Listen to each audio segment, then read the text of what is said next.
पण ते समर्थक आहेत का गुंड आहेत? आणि ही जर का परिस्थिती या राज्याची आली असेल तर मग विधान भवनाला अर्थ काय? ज्यांनी त्यांना पास दिले त्यांच्यावरती कारवाई झाली पाहिजे, मग तो कोणी असेल. ज्यांनी त्यांना पास दिले त्यांचं नाव आलं पाहिजे समोर, कारण हा अधिकार शेवटी अध्यक्षांचा असतो.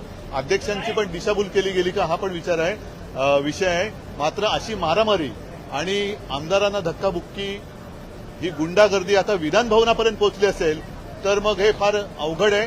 ताबडतोबीने गृहमंत्र्यांनी आणि मुख्यमंत्र्यांनी सगळे विषय सोडून या गुंडांवरती आणि त्या गुंडांच्या पोशिंद्यांवरती कडक कारवाई केलीच पाहिजे.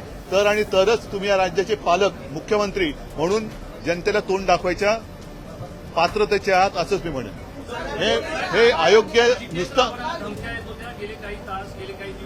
नाही, पण विधान भवनाच्या आवारामध्ये जर का या गोष्टी व्हायला लागल्या आणि असे जर का गुंड आणून मारामाऱ्या व्हायला लागल्या तर मग मैदानामध्ये या. हे सगळ्यात पवित्र असं मंदिर आहे आणि त्याच्यामध्ये मग त्यांना पास कोणी दिले इथपासून त्यांची जबाबदारी आणि त्यांच्या पोशिंद्यांवरती कारवाई झाली पाहिजे.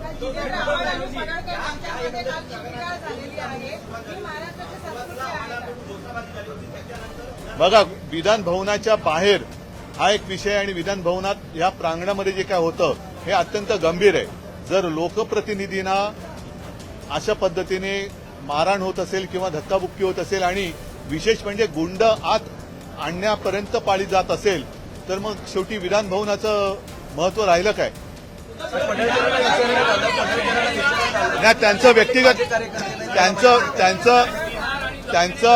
व्यक्तिगत काही असेल तो त्यांचा मुद्दा आहे, पण हे विधान भवन आहे. विधान भवनाच्या प्रांगणामध्ये एवढा कडेकोट बंदोबस्त आहे असताना देखील हे पास घेऊन आले होते का आणि पास दिले गेले असतील तर ते कोणाच्या मार्फत पास दिले गेले हे त्याच्यावरती कारवाई झाली पाहिजे.